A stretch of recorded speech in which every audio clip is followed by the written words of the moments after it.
the American West, 1880, where the sky was painted in red dust and hearts bore scars just as deep. Among forgotten towns, echoing gunshots and midnight whispers, lived stories never written in books, only passed down through memories and tears. This is one of those stories, about a woman left behind, a man who thought he had lost everything, and a land that could either bury you or redeem you. If you love emotional stories like this, don't forget to hit like, share it with others, and leave a comment below. And where are you watching from? Drop your location in the comments. We'd love to see how far our Western-loving community reaches. Now, let's watch till the very end, because some endings will stay with you forever. Cowboy Hat.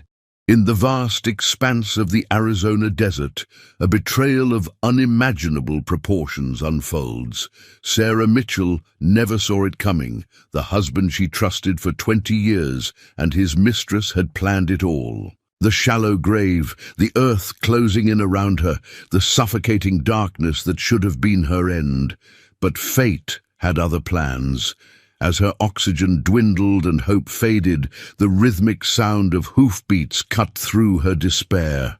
A mysterious cowboy, guided by instinct to this desolate spot, would become her unlikely savior. Together, they would uncover a web of deceit that would shock their small town to its core.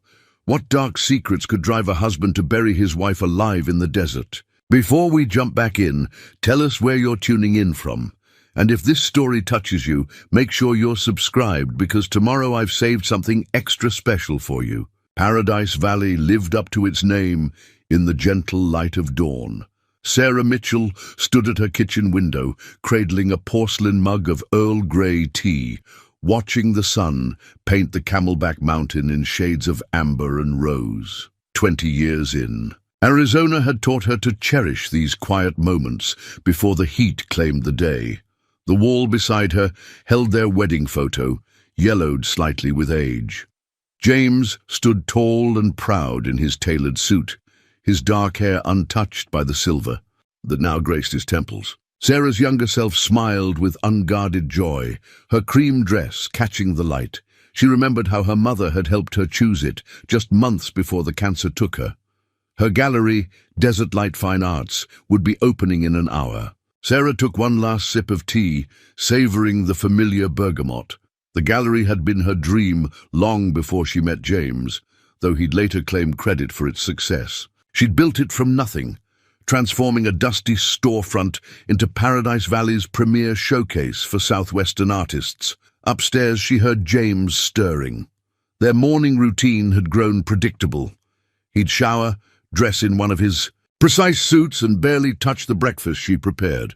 Lately, he'd started taking calls in his study before dawn, speaking in hushed tones he thought she couldn't hear. Sarah adjusted a frame on the wall, an instinctive gesture born from years of gallery work. The photograph showed them at the galleries. Opening night. James's arm was around her waist, his smile confident as always. But something in his eyes seemed different now. Or perhaps she was only noticing it in retrospect. Her phone buzzed with a message from Maria, her assistant curator. Another pipe had burst in the gallery's storage room. Sarah grabbed her keys, leaving a note she knew James wouldn't read. The gallery needed her, and lately it felt more like home than this house ever had. The drive downtown took 12 minutes, each landmark familiar as her own reflection. The saguaros stood sentinel along the road, their ancient arms reaching toward the brightening sky. Sarah had learned to read the desert's subtle changes, the way the light shifted across the landscape, revealing truths that daylight sometimes obscured. She parked behind the gallery, noting James's Bentley wasn't in its usual spot, at his law office across the street. Strange. He'd said he had an early meeting, but the parking lot was empty, save for the cleaning crew's van. Inside, the gallery greeted her with the scent of sage and leather from Monica Redhawk's latest installation. Sarah moved through the spaces she'd curated with such care, each piece telling its own story of the Southwest. Her heels clicked against the polished concrete floors as she made her way to the storage room. Maria was already there, dark hair tied back, dealing with the maintenance crew. "The insurance adjuster's coming at 10, she said, handing Sarah a clipboard. "But there's something else. You should see this." She led Sarah to the office, where a stack of papers sat on the desk. Bank statements, property deeds, insurance documents, all bearing signatures Sarah had never seen before. Her heart stuttered as she recognized what they meant. Someone had been quietly transferring gallery assets, redirecting funds, changing names on legal documents. The signatures looked like hers, but Sarah knew every curve was wrong. 20 years of marriage had taught her to recognize James's handiwork, even when he tried to disguise it. The betrayal sat heavy in her chest, a weight as tangible as the desert heat beginning to press against the gallery windows. She sank into her chair, running her fingers over the forged signatures. The gallery had been her sanctuary, her achievement, her legacy. Now it felt like quicksand beneath her feet. The morning light caught the wedding ring on her finger, and for the first time, its familiar weight felt like a shackle rather than a bond. Outside, a crowd of early visitors gathered, eager to see Monica's new works. Sarah straightened her spine, tucked the documents into her bag, and smoothed her expression into the professional mask she'd perfected over years of gallery openings. The desert had taught her about survival, about finding water in the most unlikely places. She would need that knowledge now more than ever. The business card appeared on Sarah's desk like a snake in the desert, sleek, dangerous, and impossible to ignore. Victoria Kane, Executive Developer, Crown Point Properties. A smear of red lipstick marked one corner, as if it had been carelessly handled while its owner was refreshing her makeup.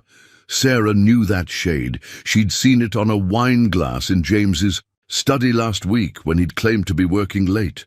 The same color had stained his collar a month ago. He'd blamed it on a client's exuberant greeting. Now it was here, in her gallery, marking its territory. "She came by while you were at lunch," Maria said, hovering in the doorway. "Tall, redhead, wearing shoes that cost more than my car. Said she's interested in buying the Thompson sculpture for her new development." The Thompson piece was their most valuable asset, a massive bronze worth nearly $500,000. Sarah had spent 3 years convincing the artist to let her represent him. Now this woman, Victoria, was suddenly interested. Sarah pulled up Crown Point Properties on her computer. Victoria Kane's photograph stared back at her, all perfect angles and calculated warmth. The website lauded her as a visionary developer transforming Paradise Valley's luxury real estate landscape. Recent projects included high-end condominiums, exclusive resorts, and, Sarah's heart stopped, a proposed cultural center just 2 blocks from the gallery. A quick search revealed more: charity galas, business awards, society pages. And there, in a photo from 3 months ago, Victoria stood beside James at a bar association dinner. His hand rested on her lower back, fingers splayed possessively. Sarah remembered that night. He'd said the dinner was men only. The phone rang, startling her. James's number lit up the screen. "Darling," he said, his voice smooth as aged. "Whiskey. I'm having dinner with a potential client tonight. Don't wait up." Sarah watched a dust devil dance across the parking lot, spinning sand into a frenzied column before dissipating into nothing. "Of course," she replied, her voice steady. "The Thompson sculpture's drawn some interest today." A pause. So brief, she almost missed it. "Oh? Anyone I know?" "Victoria Kane from Crown Point Properties. Red hair, red lipstick. Quite striking." Another pause, longer this time. "Ah, yes. Her firm's done some work with the partners. Ambitious woman." His tone was carefully neutral, but Sarah heard the undercurrent of tension. "Listen, darling, I've got to run. We'll talk later." The line went dead. Sarah set the phone down and opened her bottom drawer, pulling out the stack of documents she'd discovered that morning. The forgeries were expert work, but now she noticed something new: a notary's stamp from Crown Point Properties on several pages. The pieces clicked into place like a combination lock. Victoria wasn't just James's mistress.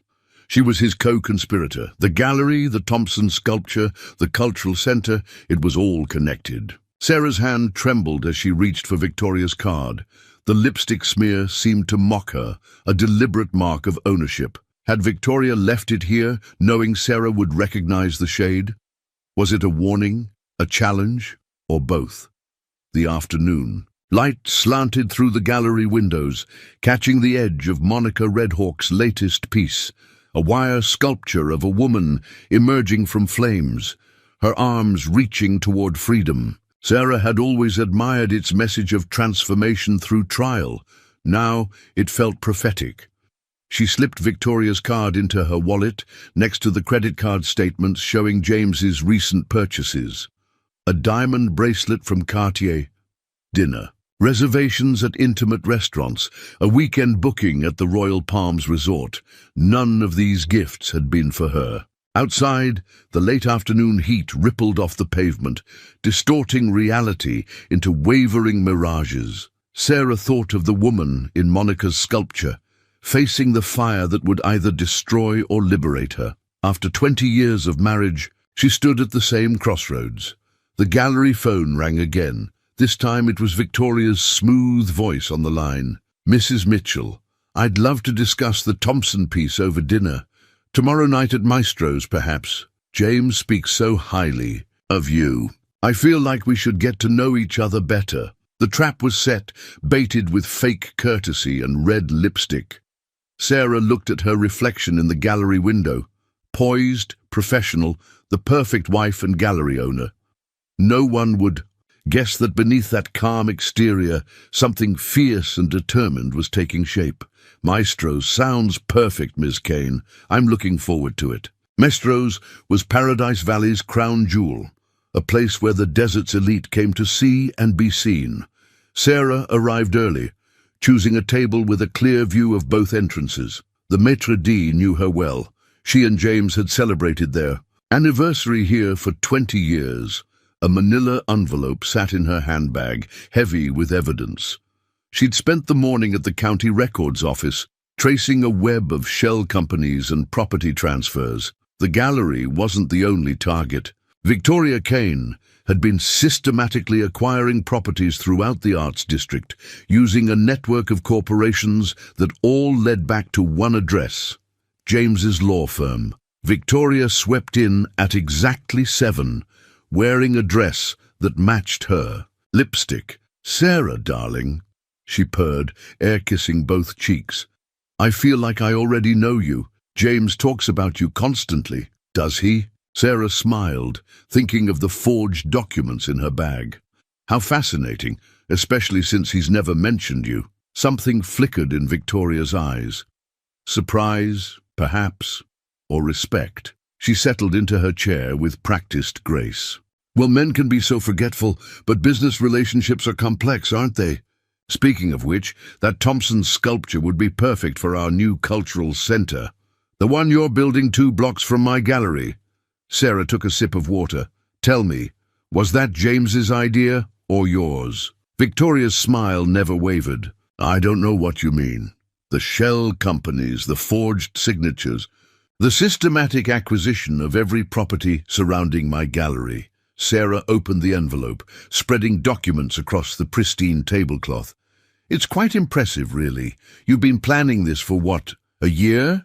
2? You should—" "Be careful, Sarah." Victoria's voice dropped lower. "Some things are better left unexplored." "Like my husband's bed?" The words came out sharper than intended.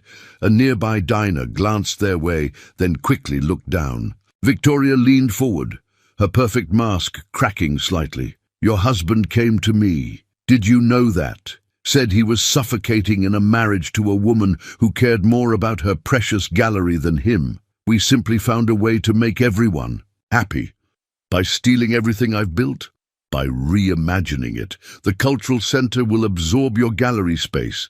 James has already arranged the transfers. You'll be generously compensated, of course, enough to start fresh somewhere else." Victoria's smile returned, sharp as a cactus spine. "Consider it an amicable divorce settlement." Sarah's hand tightened around her water glass.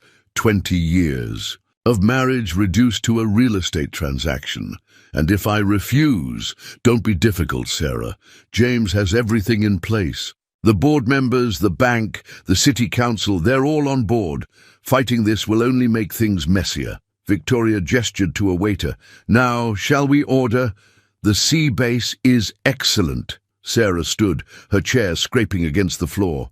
I've lost my appetite. But thank you for your honesty. It's the first real thing about you I've seen. Outside, the desert night had settled, bringing a chill that penetrated bone deep. Sarah's phone buzzed with a text from James. Where are you? We need to talk. She drove to the gallery instead of going home. The security lights cast long shadows across Monica's sculptures, making the wire woman's flames seem to dance. Sarah unlocked her office, hands shaking as she accessed the gallery's secure server. There it was, buried in the digital archives, a folder of emails between James and Victoria dating back 18 months. Property assessments, acquisition strategies, plans for the cultural centre. Her gallery wasn't just part of their plan, it was the centerpiece. They needed her space, her artists, her reputation to legitimize their project. A new email appeared from James. Coming to the gallery, don't do anything rash. Sarah looked at the wedding photo on her desk, at her younger self's trusting smile. The woman in that photo could never have imagined this moment. But that woman was gone, replaced by someone stronger, someone who had finally seen through 20 years of careful lies. She picked up Victoria's business card, the red lipstick mark now smeared and faded. In the morning, she would call her own lawyer, alert her artists, fight back with everything she had.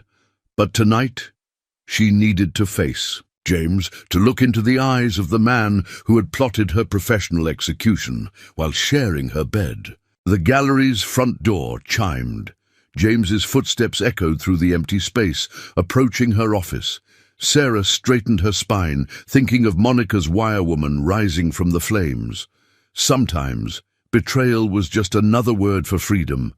James stood in her office doorway, his silhouette familiar yet suddenly threatening. Sarah, darling, let's not do anything hasty. Why don't we take a drive, talk things through? The desert stretched endless and dark beyond the gallery windows. Sarah's phone sat on her desk, screen glowing with unanswered messages. She slipped it into her pocket, a lifeline she didn't yet know she'd need. Where would we go at this hour?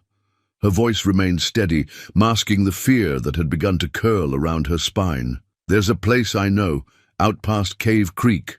Quiet. Private. We can sort this out like reasonable people. He held out his hand, the same hand that had forged her signature, that had caressed Victoria's skin. Sarah gathered her documents, buying time. I'll follow in my car. Don't be ridiculous. We need to talk, just us, like we used to. His smile didn't reach his eyes. Remember our drives when we first moved here? You loved discovering new places. A moment's hesitation could mean the difference between life and death. Sarah knew this, had read it in countless articles about women who sensed danger too late. But 20 years of marriage had trained her to comply, to smooth things over, to keep the peace. She got into his Bentley. The city lights faded behind them as James drove north, past the last stretches of civilization. The moon cast silver shadows across the saguaros, their arms reaching like desperate figures in the night. Sarah's phone buzzed again. Maria, checking if she was all right. You've really complicated things, James said softly, taking a turn onto an unmarked dirt road. Victoria and I had it all planned so carefully. A clean break, a fresh start for everyone. By stealing my gallery, my life's work. Sarah's hand tightened around her phone. The gallery was always mine. My connections, my money, my influence. You were just the pretty face that made it legitimate. He stopped the car. And now you're becoming a liability. Headlights appeared behind them, a sleek red Mercedes, Victoria's car. You didn't really think I'd let you leave with those documents, did you? James's voice had changed, all pretense of affection gone. Get out. The desert night had turned. Cold. Sarah's heels sank into the soft sand as Victoria emerged from her car, something metallic glinting in her hand. A shovel. "It didn't have to be this way," Victoria said, her red lips curling into a smile. "We offered you a clean exit." Sarah's phone slipped from her trembling fingers as James grabbed her arms. The screen cracked against a rock, its glow fading like hope in the darkness. She fought then, with everything she had, but 20 years behind a desk had not prepared her for this moment. The first blow came from behind, sharp, decisive. The desert spun, stars blurring into streaks of light. She felt herself being dragged, heard the shovel biting into sand. "Make it deep," Victoria's voice seemed to come from far away. He can't risk anyone finding her." The grave was shallow, but deep enough. Sarah felt the sand covering her legs, her torso, her face. Her last conscious thought was of Monica's wire woman emerging from the flames. But there would be no emergence. For her, no transformation, no escape. Darkness took her, but not before she heard Victoria's final words. "The coyotes will take care of the rest." The desert night settled around her unmarked grave, indifferent to the betrayal it had just witnessed. Above, the stars wheeled in their ancient patterns, and somewhere in the distance, unheard by Sarah in her earthen prison, the sound of hoofbeats began to echo across the sand. Darkness had a texture. Sarah felt it pressing against her skin, filling her mouth, crushing her chest with each shallow breath. The desert sand shifted around her like a living thing, threatening to pour into her nose, her ears, her eyes.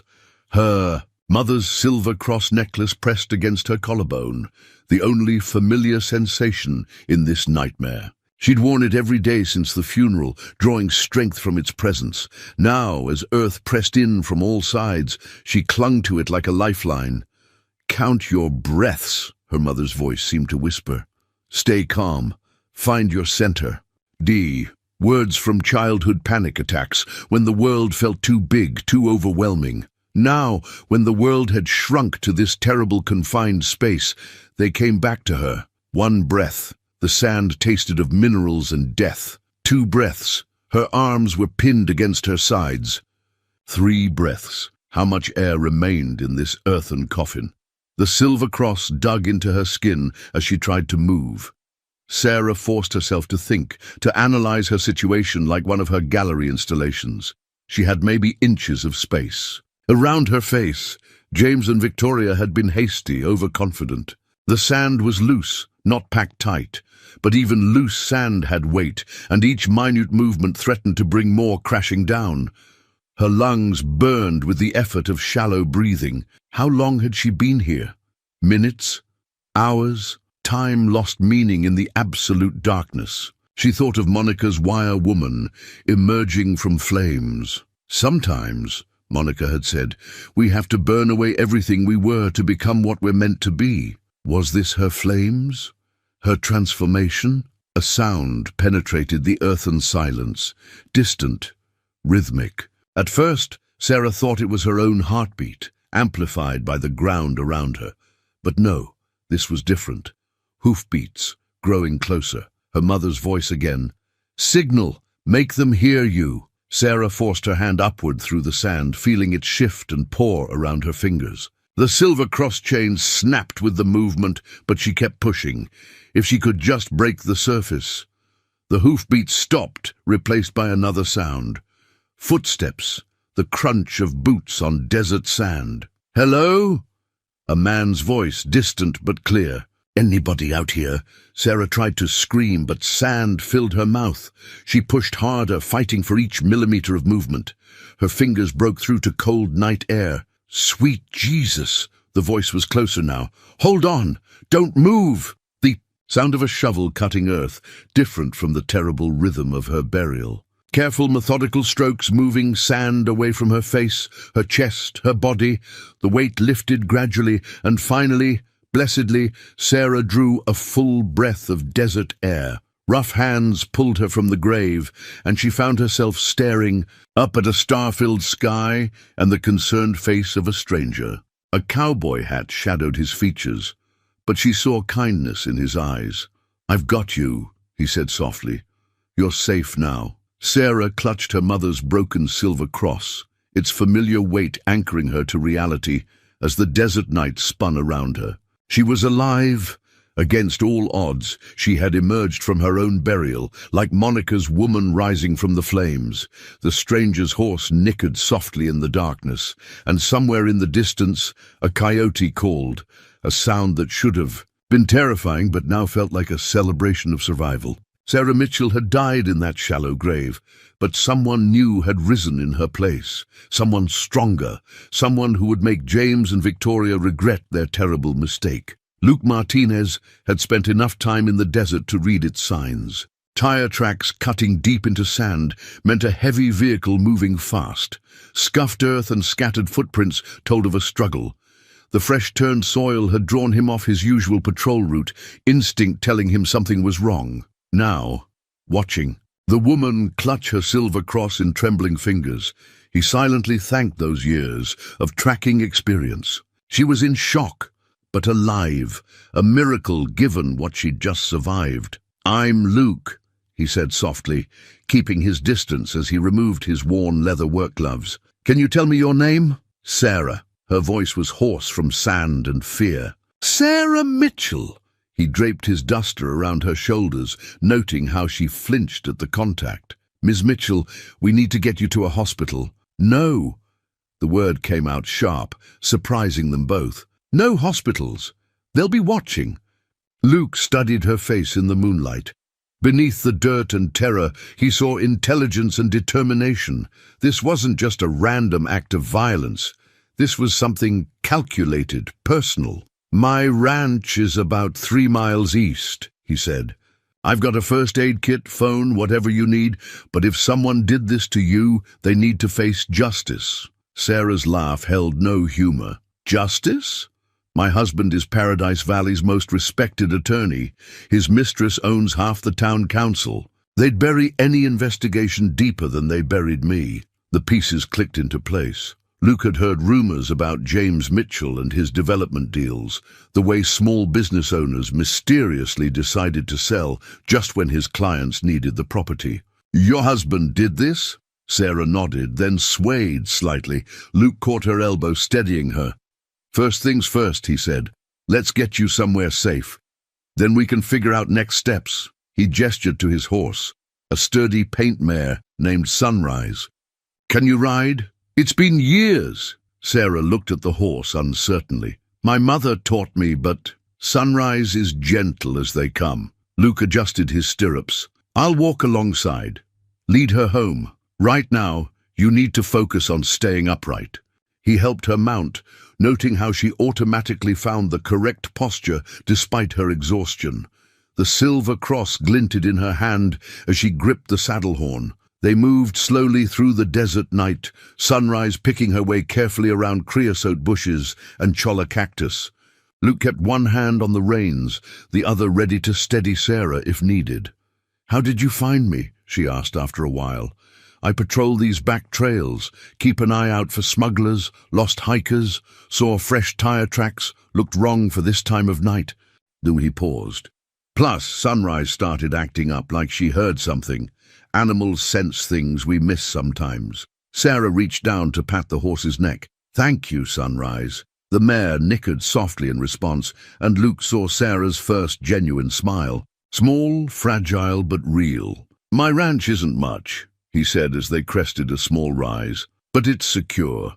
Private road, good sight lines, no surprise visitors." "You sound like you've done this before." "Not this exactly, but I was a deputy up in Yavapai County. Saw enough domestic violence cases to learn about keeping people safe." He didn't mention the ones he hadn't saved, the ones who'd trusted the system and paid with their lives. The lights of his ranch house appeared in the distance, a humble anchor in the vast desert night. Sarah's hand tightened on the saddle horn.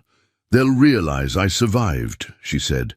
"They'll come looking." Luke thought of his gun safe, his security cameras, the skills he'd learned in law enforcement and later as a ranch owner protecting his land from cartels and thieves. "Let them come," he said quietly. "They'll find more than they bargained for." Sarah looked down at him, moonlight silvering her dirt-streaked face. In her eyes, he saw not just fear and gratitude, but something else, a steely resolve that matched his own. "I don't want to bring trouble to your door." "Trouble's already here," Luke replied. "Question is, are you ready to fight back?" The silver cross caught the starlight as Sarah straightened in the saddle. "Yes," she said, "I'm done being buried." Luke's ranch house emerged from the darkness, a sturdy adobe structure with deep porches and warm light spilling from the windows. Security lights clicked on as they approached, illuminating well-maintained corrals and a modern barn. "My grandmother's place," Luke explained, helping Sarah dismount. "Built in the 1940s, but I've updated everything that matters." Inside, the house was a blend of old and new. Traditional Navajo rugs covered hardwood floors, while state-of-the-art security monitors gleamed from a desk in the corner. A handmade quilt draped across a leather couch, its patterns telling stories of the Old West. "Bathroom's through there," Luke said, retrieving a first aid kit. "Clean towels under the sink. Take whatever time you need." Sarah caught her reflection in the bathroom mirror and barely recognized herself. Dirt streaked her face. Her clothes were torn, and her carefully styled hair was matted with sand. But her eyes held a new hardness, a survivor's look she'd never seen before. The hot water stung her scrapes and bruises, but she welcomed the pain. It meant she was alive, that James and Victoria had failed. She borrowed Luke's soap, washing away the desert's grit and the lingering touch of James's hands. When she emerged, wrapped in Luke's borrowed robe, she found him in the kitchen. A pot of coffee brewed on the counter, and the familiar scent of chamomile tea steamed from a mug on the table. "My grandmother's cure for everything," he said, gesturing to the tea. "Thought you might prefer it to coffee right now." Sarah sank into a chair, pulling his grandmother's quilt around her shoulders. "You seem very prepared for unexpected guests. Like I said, I've helped people before." Luke sat across from her, his coffee untouched. "But we need to talk about what happens next. They'll be looking for you by morning. The gallery opens at 10. Sarah's hands tightened around the warm mug. "Maria will call the police when I don't show up. And your husband will have a plausible story ready." Luke's voice was gentle but firm, probably already laying the groundwork. Concerned calls, filing a missing persons report, playing the worried spouse. Sarah thought of James's practiced charm, his courthouse persona. "He'll say I was unstable, threatened by his success with Victoria, that I ran away." "Exactly. We need to be smarter than them." Luke opened a laptop, its screen adding to the kitchen's warm glow. "Tell me everything. The gallery, the development plans, every detail you can remember." For the next hour, Sarah talked.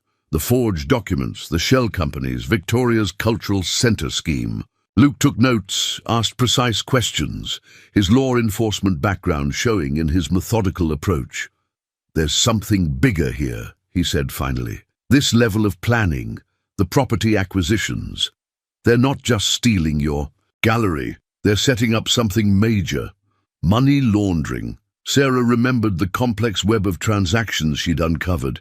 Maybe, or something worse. Luke pulled up a map of Paradise Valley. "These properties they're buying, they form a pattern. The cultural center's just a front for something else." A coyote's cry echoed across the desert, and Sarah shivered despite the quilt's warmth. "I have copies of everything on a secure server.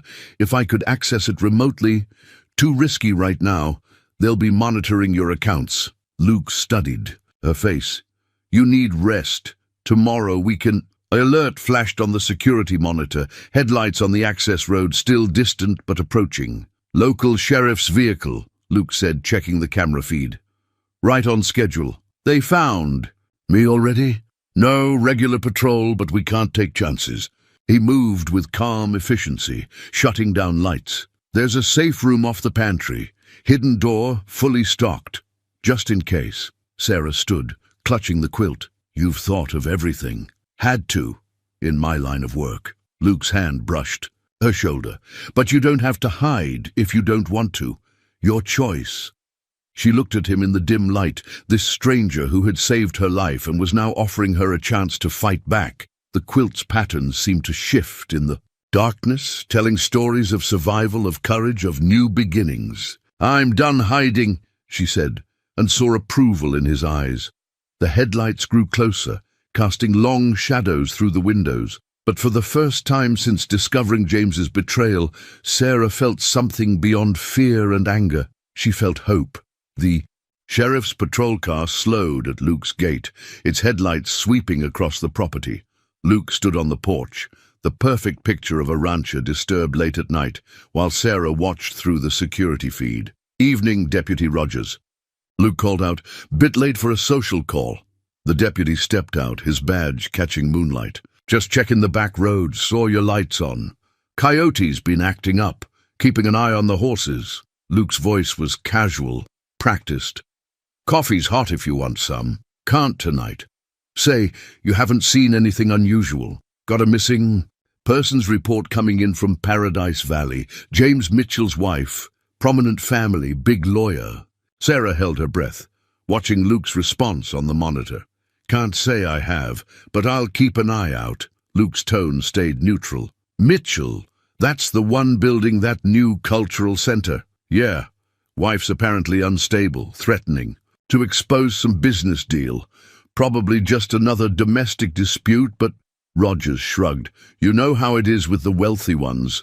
Got to show we're taking it seriously." After the deputy left, Luke found Sarah in the security room, her knuckles white around the edge of the desk. "Unstable," she said quietly. "He's already spinning the story." Luke nodded, pulling up something on his computer.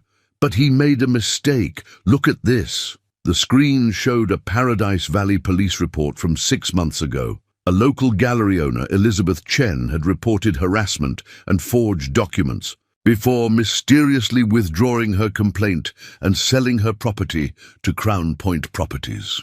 "There's more," Luke said, typing.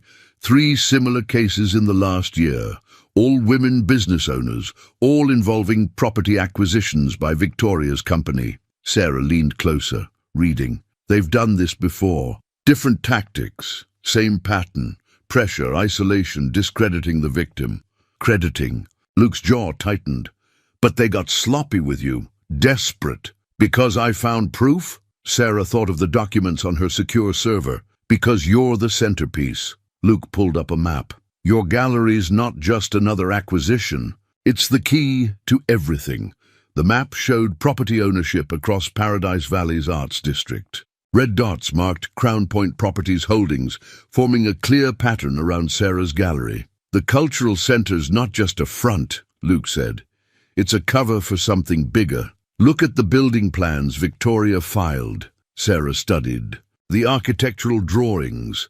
These storage areas are huge. The security specifications, more suited to a private vault than an art gallery." Luke pointed to the subsections. "Perfect setup for moving things through the arts district. High-value items, minimal scrutiny, money laundering, and worse. I made some calls while you were resting. Victoria's company has connections to international art dealers with questionable reputations, the kind that specialize in artifacts that shouldn't be for sale." Sarah thought of her gallery's reputation, the relationships she'd built with artists and collectors. "They were going to use my name, my connections." "Your legitimacy," Luke agreed.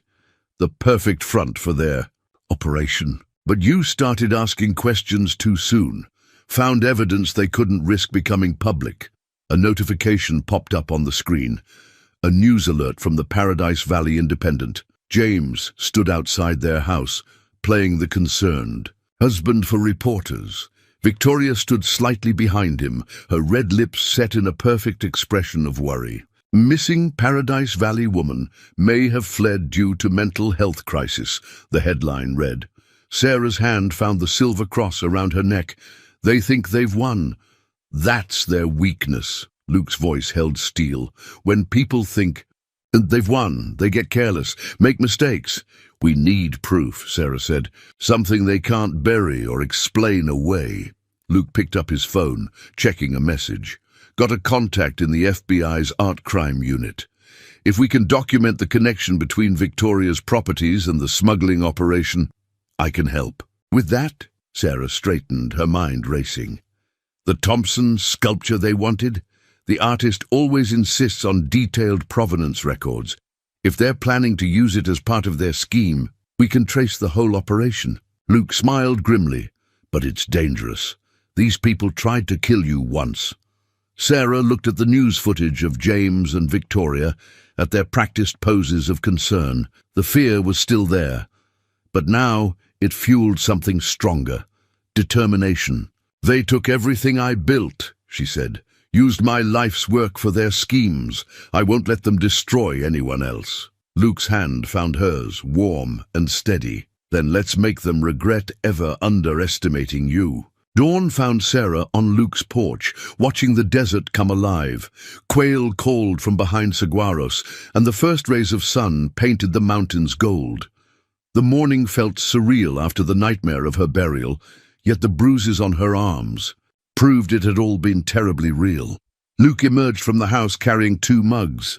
The morning light revealed details she'd missed in the darkness, silver threading his dark hair at the temples, laugh lines around his eyes, a small scar along his jaw. He handed her a mug of chamomile tea and settled into the adjacent chair.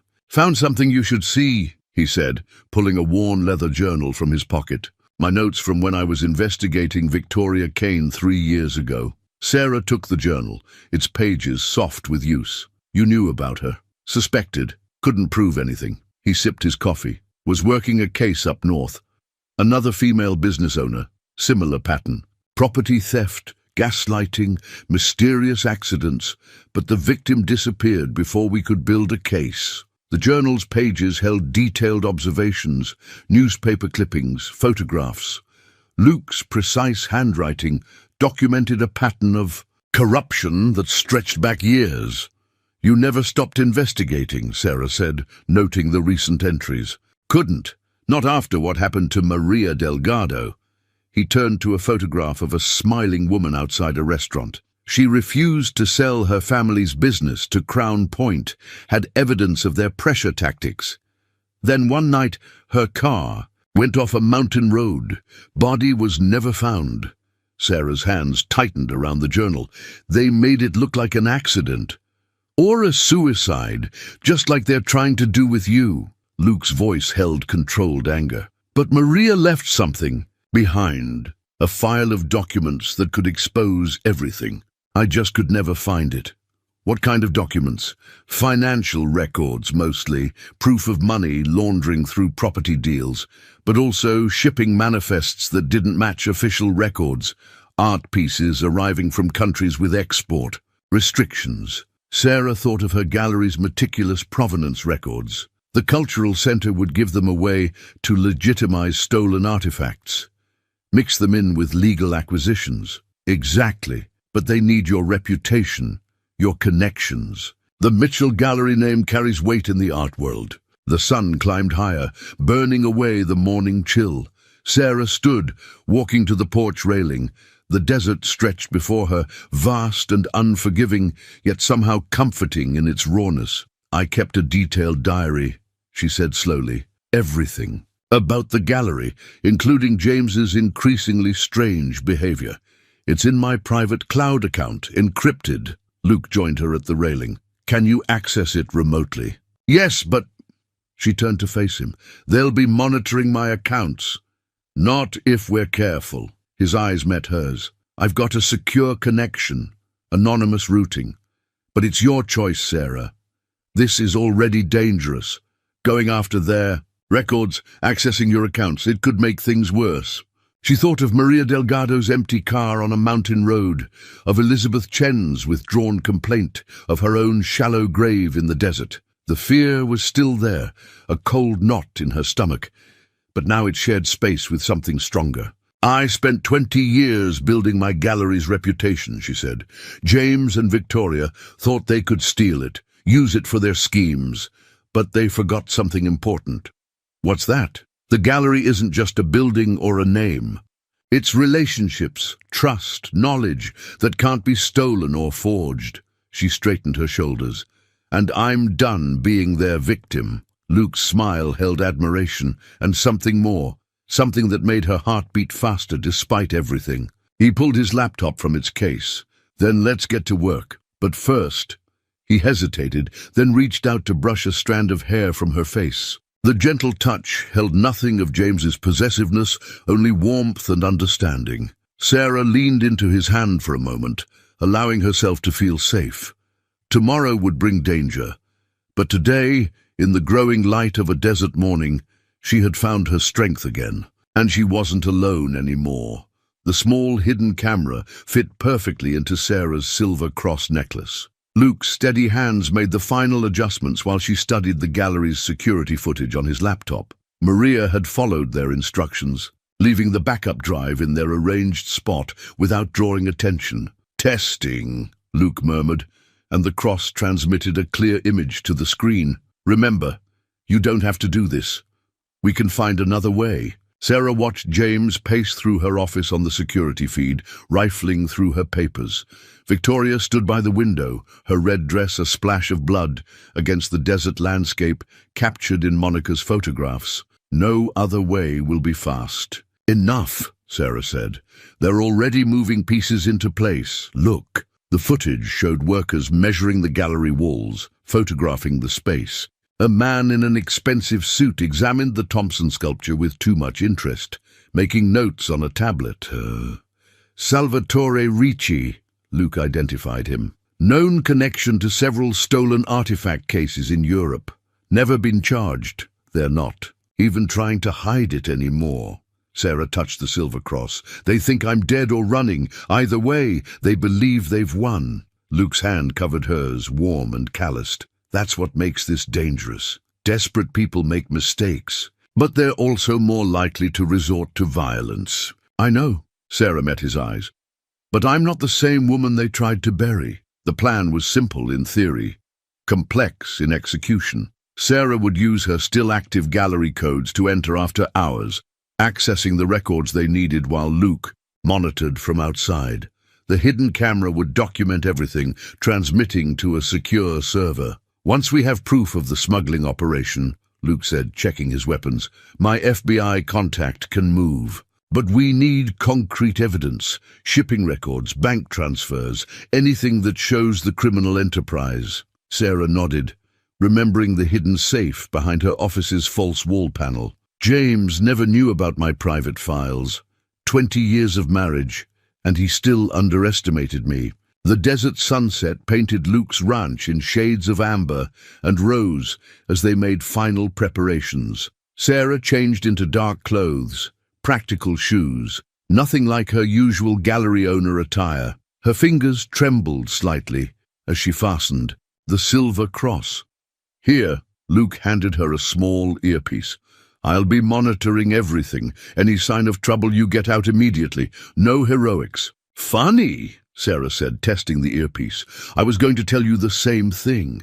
His laugh was soft, tension breaking for a moment. They'd grown comfortable in each other's space over the past days, learning each other's rhythms. Now, standing, close in the fading light, Sarah felt the current of something more between them. Luke's hand brushed her cheek, then dropped to her shoulder. "Be careful. These people." He stopped, emotion rough in his voice. "I know." Sarah leaned into his. "Touch. But they took more than my gallery. They took my life, my trust, my identity. Tonight, we start taking it all back." The drive to Paradise Valley felt surreal.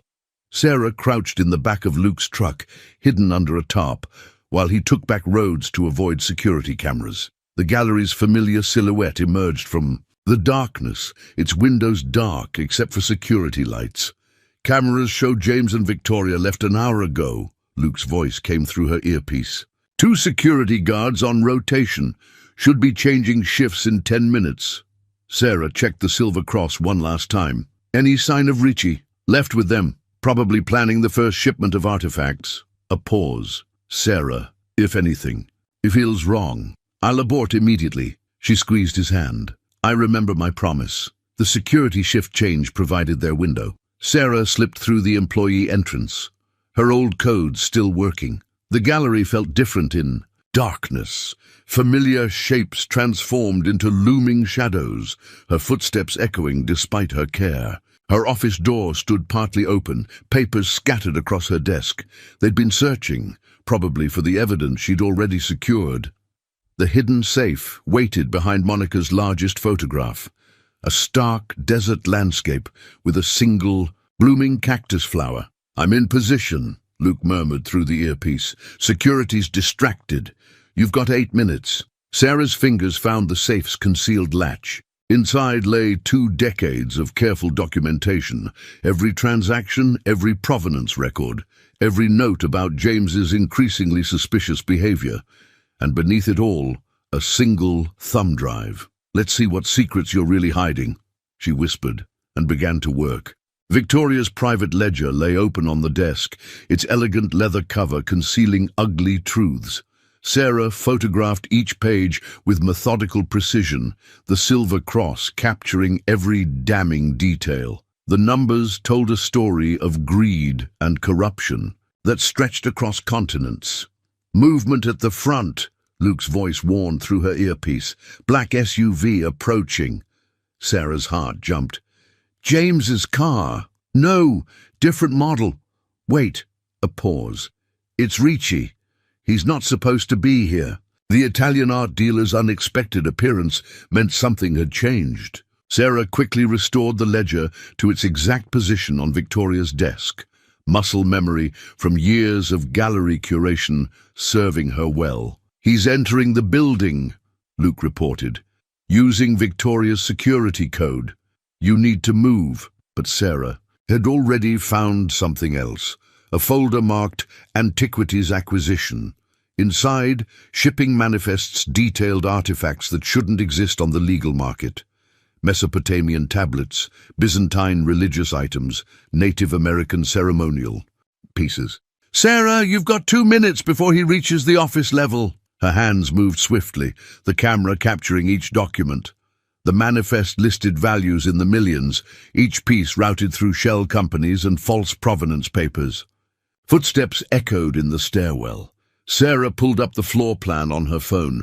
Luke's preparations had included every possible escape route. The storage room connected to the service corridor, which led to— "Wait!" Luke's voice sharpened. "Second vehicle arriving." "Victoria!" Sarah's breath caught. The storage room's alternate exit was closer to the parking lot. She needed another option. The elevator hummed to life. Moving silently, Sarah slipped into the small conference room adjacent to Victoria's office. The space was designed for private client meetings, its walls soundproofed. A vintage filing cabinet stood in one corner, and Sarah remembered something. From her years of gallery renovations, "The maintenance shaft," she whispered to Luke, "behind the cabinet. You'll have to move it without making noise." Sarah's muscles strained as she carefully shifted the heavy cabinet. Behind it, a metal panel led to the building's maintenance infrastructure, a remnant from its original construction that newer renovations had never fully sealed. Voices approached, Ricci's accented English and Victoria's smooth response. Sarah eased the panel open, wincing at the faint squeak of old hinges. "They're discussing the Thompson sculpture," Luke reported, listening through her earpiece. "Something about authentication papers." Sarah squeezed through the opening. Just as the conference room door opened, through the gap, she saw Victoria's red heels click across the floor. "The British Museum's expert arrives tomorrow," Ricci was saying. "Once he authenticates the piece." "He'll authenticate whatever we tell him to," Victoria replied. "That's what we're paying him for." Sarah held her breath, pressed against cold metal in the darkness. The maintenance shaft ran the height of the building, ladder rungs offering. "Escape up or down?" "And the original?" Ricci asked. "Your husband assured me it would be ready for transport." "James is handling the details. The gallery's reputation will validate the provenance. No one questions the Mitchell name in the art world." Sarah's fingers tightened on the ladder rung. They weren't just planning to use her gallery as a front. They were going to replace the real Thompson sculpture with a forgery, using her reputation to authenticate stolen artifacts. "The wife," Ricci's voice held concern. "If she resurfaces—" Victoria's laugh was cold. "That's been handled. The police report paints a perfect picture. Unstable woman. jealous of her husband's success, history of erratic behavior.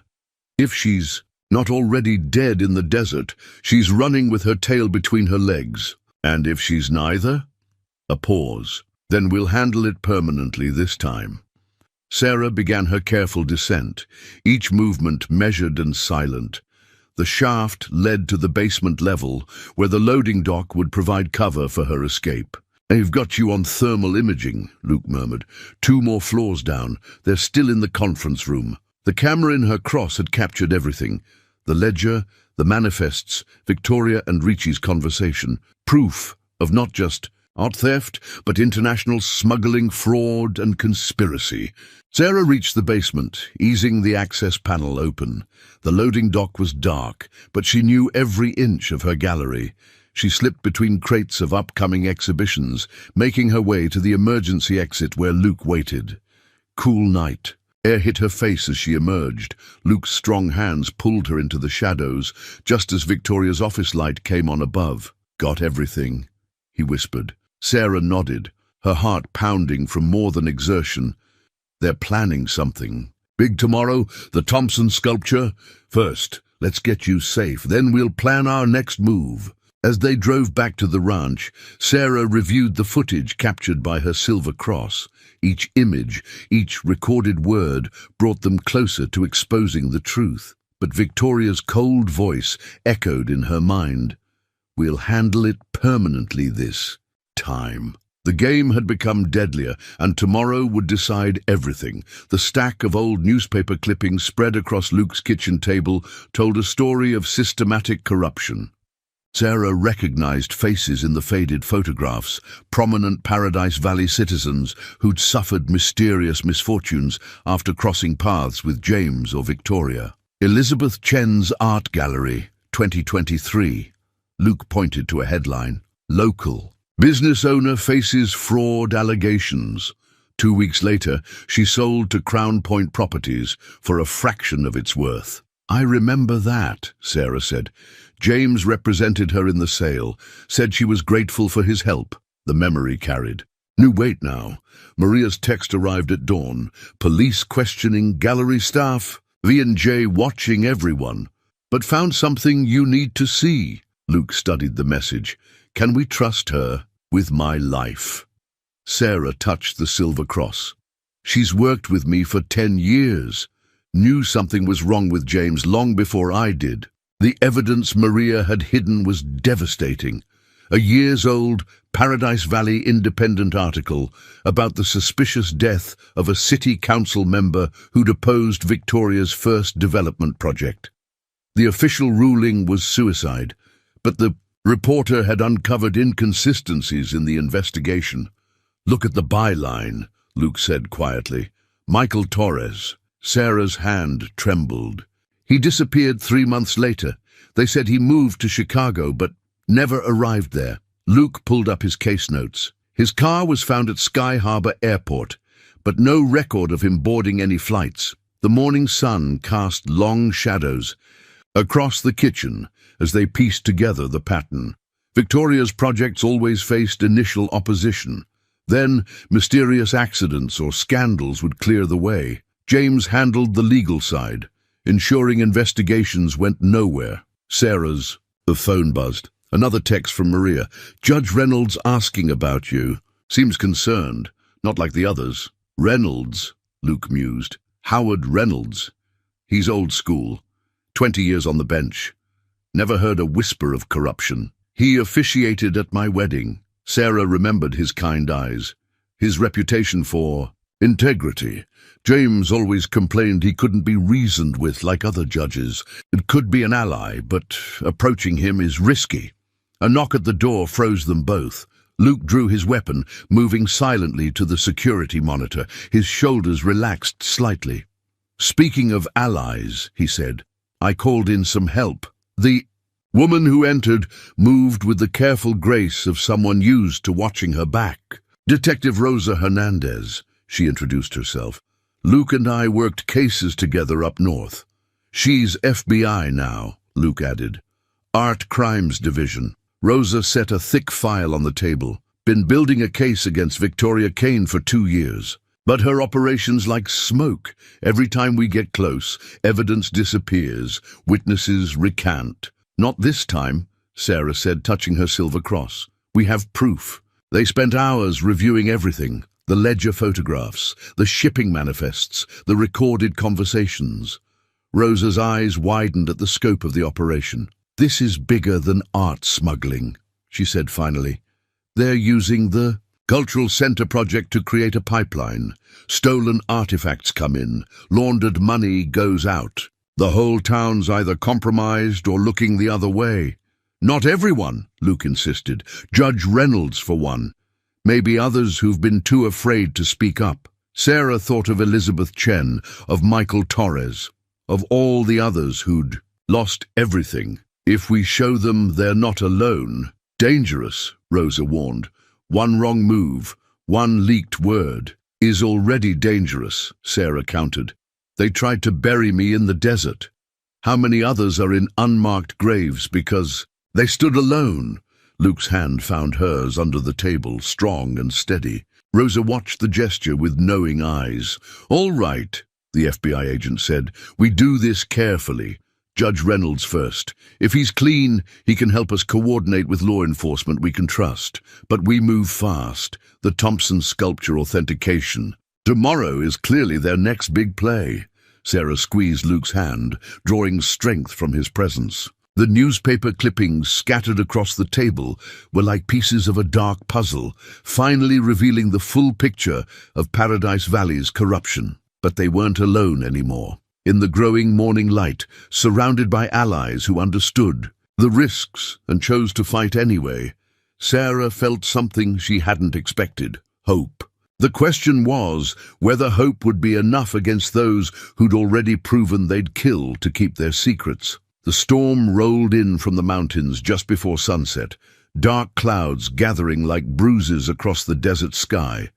Sarah watched from Luke's security room as James's press conference played on the local news.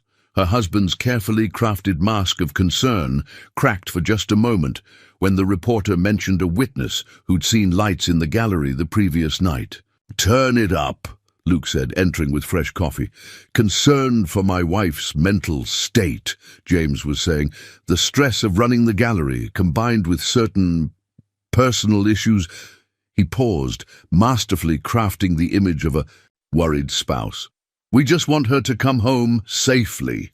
The feed cut to Victoria, standing supportively at his side. "Sarah's been like a sister to me. The Cultural Center project meant so much to her, perhaps too much." "They're good," Rosa commented from her position by the monitors, "playing it perfectly for the cameras." Thunder rumbled overhead as Sarah's phone lit up with a text from Maria. "They know. Security footage glitch caught your reflection. V going ballistic. J in office, shredding files." Luke read the message over her shoulder. "How long?" "Minutes." Before they locked down the gallery, Sarah was already moving. "Everything we need to prove the smuggling operation is in James's private safe, behind the old master's painting in his office." "Too dangerous," Rosa warned. "They'll be expecting you now." "Exactly why I have to go." Sarah checked her silver. Cross camera. "They'll never believe I'd be bold enough to walk in the front door." Luke's jaw tightened. "Not alone." "The FBI team's an hour out," Rosa reminded them. "Wait for backup." "An hour's too long." Sarah met Luke's eyes. "They'll destroy everything." The storm intensified as they drove toward Paradise Valley, lightning splitting the sky.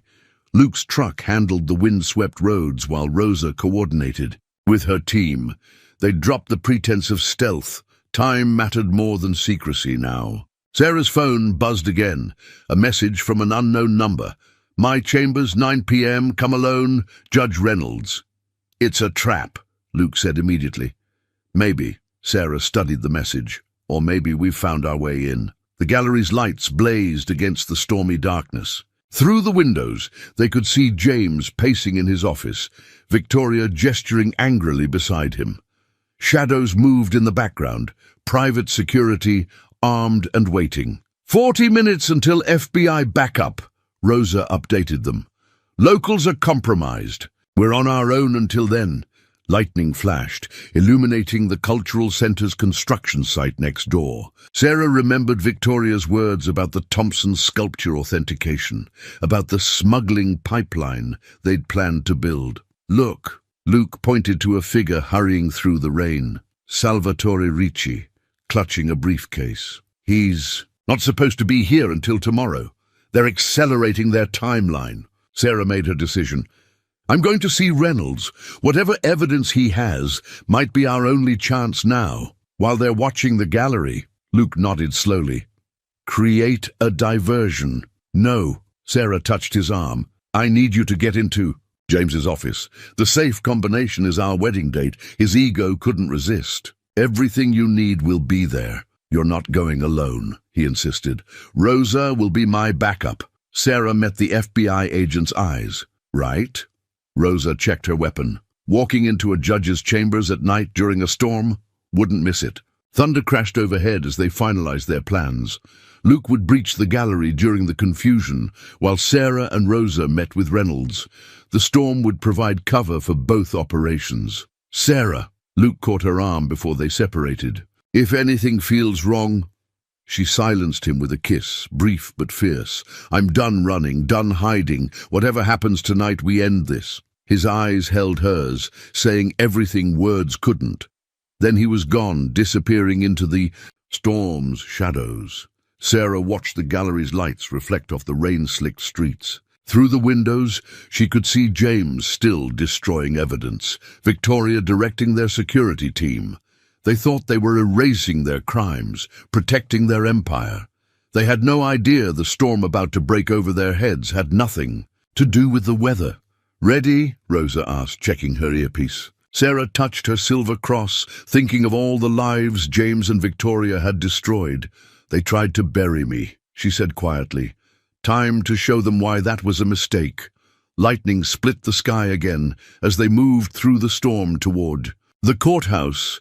While somewhere in the darkness, Luke began his own approach to the gallery. The endgame had begun. The old courthouse stood dark against the storm-torn sky, its marble columns slick with rain. Sarah's voice recorder captured every sound, her footsteps echoing in the empty halls, the distant rumble of thunder, Rosa's steady breathing as they approached Reynolds' chambers. Movement inside, Rosa whispered, hand on her concealed weapon. Sarah nodded, remembering every betrayal that had led to this moment. The heavy wooden door opened at her knock, revealing Judge Reynolds at his desk. His face showed no surprise. At her appearance, only a deep weariness. Mrs. Mitchell, he gestured to the chairs before him. I wondered when you'd resurface. You knew I was alive. I suspected. Reynolds withdrew an envelope from his desk. These arrived yesterday. Someone's been documenting your husband's activities for years. The photographs inside showed James and Victoria at various meetings, all with people Rosa quietly identified as known art smugglers. The final image showed Sarah's empty grave in the desert. Anonymous source, Reynolds continued. But the message was clear. The Mitchell legacy isn't what it seems. Sarah's hand touched her silver cross. You've known about their operation. Suspected. Could never prove it. The judge's eyes were hard, until now. Through her earpiece, Luke's voice came low and urgent. I'm in position. James and Victoria are still here. But something's wrong. Ricci's making calls, looking nervous. Reynolds leaned forward. Your husband's empire is built on quicksand, Mrs. Mitchell. One push... That's why we're here. Sarah placed her own evidence on his desk, printouts from Victoria's ledger. The shipping manifests, transcripts of recorded conversations. But we need your help. The judge studied the documents, his expression darkening. This goes beyond art smuggling. These transactions, they're using the cultural center to move massive amounts of money. Foreign accounts, shell companies...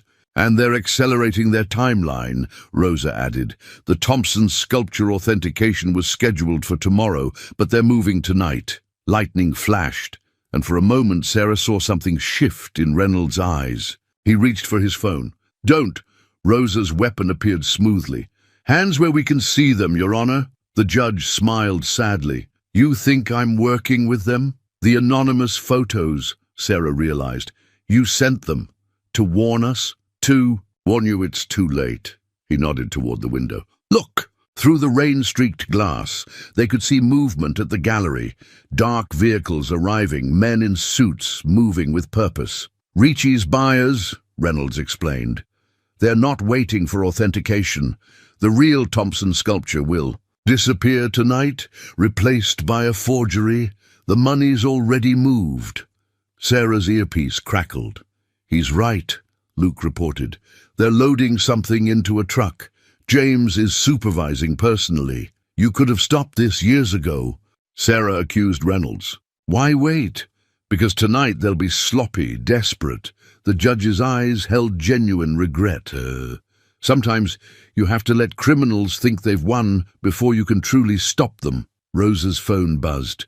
The FBI team was in position, surrounding the gallery, but Sarah barely heard the agent's response. A new sound had filled the chamber, slow, deliberate applause. Victoria Kane stood in the doorway, elegant despite the storm, her red lips curved in triumph. Bravo, Sarah! You've played your part perfectly. Behind her, James appeared with 2 armed men. Did you really think we wouldn't watch the courthouse, that we wouldn't have contingency plans? Sarah's hand tightened around her silver cross as Victoria moved to Reynolds' side. The judge is right about one thing. Her husband's mistress purred. Sometimes you have to let your enemies think they've won. The photos, Sarah understood.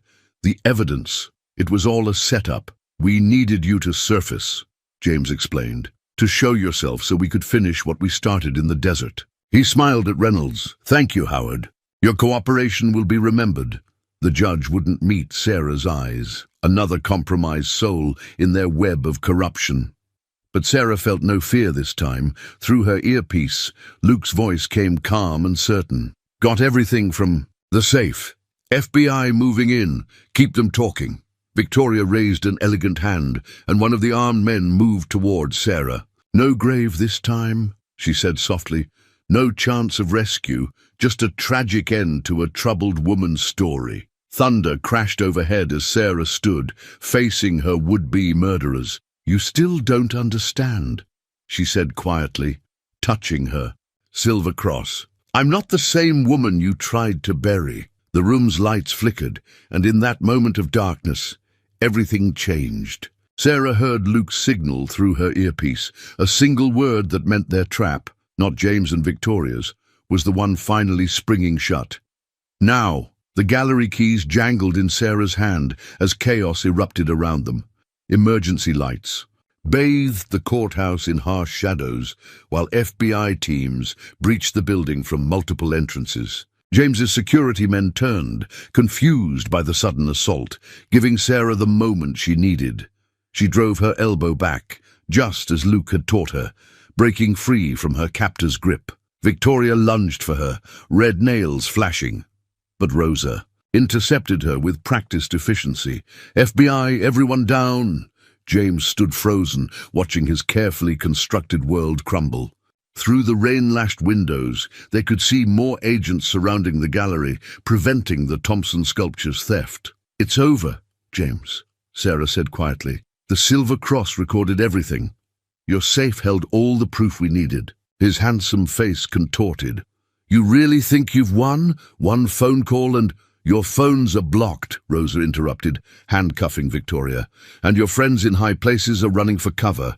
Amazing how quickly loyalty disappears. When federal indictments start flying. Thunder crashed as James made a desperate break for the door. He might have reached it if Luke hadn't appeared in the doorway, his expression granite hard. Going somewhere? James stumbled back. You're the one who dug her up. Should have buried her deeper. Luke's voice held cold fury. Or better yet, should have realized what you had before you tried to throw it away. Victoria laughed despite. Her handcuffs, the sound brittle with hysteria. Oh, this is rich. The grieving widow found herself a cowboy savior. Tell me, Sarah, does he know you're just as ambitious as I am? That you'd do anything to keep your precious gallery? The difference, Sarah replied, retrieving her gallery keys from where they'd fallen, is that I built something real. You and James, you just steal and destroy. We had a perfect plan. James's composure finally shattered. The cultural center would have made us legitimate. International art dealers, respected patrons, murderers, Sarah cut in. How many others are buried in the desert, James? How many lives did you and Victoria destroy for your perfect plan? Reynolds spoke up from his corner. Maria Delgado, Michael Torres, Elizabeth Chen. I kept records of every suspicious death, every convenient accident. My own insurance policy. Insurance that you never used, Rosa noted coldly. Until now. Sometimes survival means waiting for the right moment. The judge looked older, weighed down by years of compromise. Your wife understood that, James. She survived to bring you down. James lunged at Sarah, rage replacing his cultured mask, but Luke was faster, intercepting him with a single efficient movement. The impact drove James to his knees. The Thompson sculpture, Sarah pressed, standing over her husband. The real one. Where is it? Gone. James spat blood from his split lip, being loaded onto a private plane right now. One last contingency you didn't. Actually, Luke's smile held no warmth. My friends at the airport would disagree. Amazing. How helpful people can be when you show them evidence of international art theft. Victoria sagged in her handcuffs. Ricci, he sold us out. He was FBI all along, Rosa confirmed. Deep cover, building the case. You two were so convinced of your own brilliance, you never questioned why such a respected art dealer would work with obvious frauds. Sarah walked to the window. The storm was passing, desert stars emerging in its wake. Below, she could see the gallery's lights still burning, the Thompson sculpture safe inside. 20 years of her life's work, preserved. You know what your mistake was? She asked, turning back to James and Victoria. You thought burying me would solve your problems, but the desert, she touched her silver cross, the desert has a way of preserving things, truth, strength, justice. James slumped, defeated, as FBI agents led him away. Victoria, still elegant despite her circumstances, paused at the door. You've destroyed everything we built, she hissed at Sarah. No, Sarah held up her gallery keys.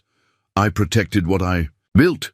What you tried to steal, there's a difference.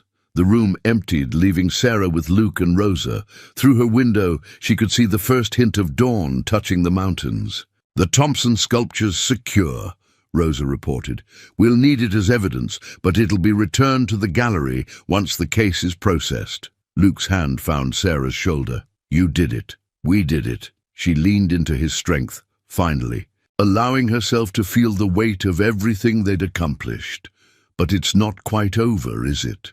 No, Rosa agreed. We'll need your testimony. There will be more conspirators to catch, more evidence to process. Sarah nodded, thinking, of all the other victims of James and Victoria's schemes. Good, because I want to make sure they never do this to anyone else. The desert dawn painted the sky in shades of hope, and Sarah Mitchell, no longer a victim but a victor, held her gallery keys tight and faced the future unafraid. The federal courthouse in Phoenix held none of the corrupt charm of Paradise Valley's local justice system. Sarah sat in the witness box, the thick folder of court documents on the stand before her, watching James and Victoria at the defense table. 3 months had passed since the night of the storm, and neither of them would meet her eyes now. Mrs. Mitchell, the prosecutor continued, please tell the court about the events leading up to the night of April 21st. Sarah's testimony was clear and unwavering. The forged documents, the threats, the attempted murder, she laid it all, out with the same precise attention to detail she'd once used to catalogue art pieces. The silver cross around her neck caught the fluorescent light as she spoke, a reminder of how far she'd come. And these financial records? The prosecutor held up Victoria's ledger. Can you explain their significance? They detail an international smuggling operation, Sarah explained. The cultural center was designed to be a front, allowing them to move stolen artifacts through legitimate channels. My gallery's reputation would have provided cover for their illegal activities.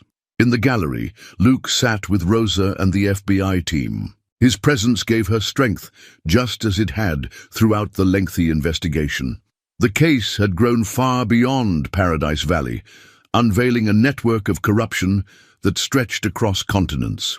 Victoria's lawyer attempted to paint Sarah as unstable, jealous, vindictive, but the evidence was overwhelming. Security footage, financial records, recorded conversations, and most damaging of all, the testimonies of other victims who'd finally found the courage to come forward. Elizabeth Chen described how James had threatened her family before forcing her to sell her gallery. Michael Torres, the reporter everyone thought had disappeared, testified via video from witness protection about how he'd uncovered the early stages of the smuggling operation. Judge Reynolds had made his own deal with prosecutors, trading inside knowledge of Paradise Valley's corruption for a reduced sentence. His testimony implicated half the town council and several prominent business leaders. The scope of this conspiracy is staggering, the prosecutor said in his closing argument.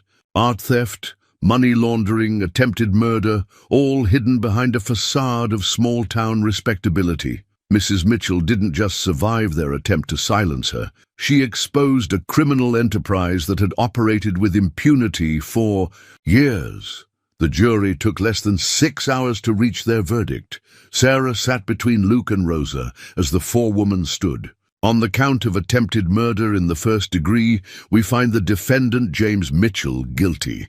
Victoria's conviction followed, along with multiple counts of conspiracy, fraud, and money laundering. Sarah watched her husband and his mistress led away in handcuffs, their expensive lawyers already talking appeals. Outside the courthouse, reporters waited with cameras and microphones. Sarah had given no interviews during the trial, but now she faced them with quiet confidence. The guilty verdicts today represent more than justice for what was done to me, she said.